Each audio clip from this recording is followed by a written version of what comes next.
अगर कोई शख्स पसंद की शादी करना चाह रहा है, उसकी पसंद की शादी नहीं हो रही और वो लड़की को चाहता है कि मैं इसी से मेरी शादी हो, लड़की वगैरह नहीं मान रही, तो आज की वीडियो में मैं बताऊंगा कि उसके लिए अमल लेके आऊँ।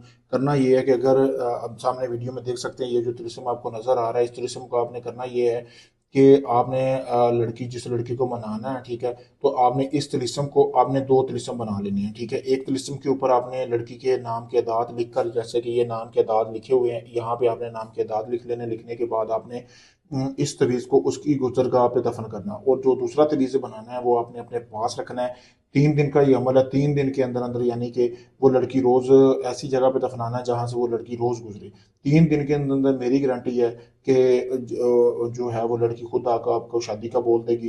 तो 3 दिन तक आपने इस अमल की ज़कात देनी। रोज़ाना आपने 1 किलो गोश्त लेना मुर्गी का, या बड़ा मोटा जो भी आप हस्ब तौफीक दे सकते हैं, किसी गरीब घर में आपने वो दे देना है खाने के लिए, ठीक है। तो 3 दिन तक आप जैसे ही इस अमल की ज़कात अदा करेंगे, 3 दिन के अंदर अंदर वो लड़की जो है आपको शादी के लिए खुद बोल देगी। बहुत पावरफुल अमल है, जैसा मैंने बताया वैसे ही करें, तो इस अमल में आपको कामयाबी मिलेगी। अगर आपका कोई भी जायज़ ना काम है, मोहब्बत का, शादी का, तलाक का, जो अभी तक नहीं हुआ, आखिरी में समझ कर मुझे आजमाएं, मैं आपका वो काम मुकम्मल गारंटी और प्रूफ के साथ करके दूंगा। शुक्रिया दोस्तों।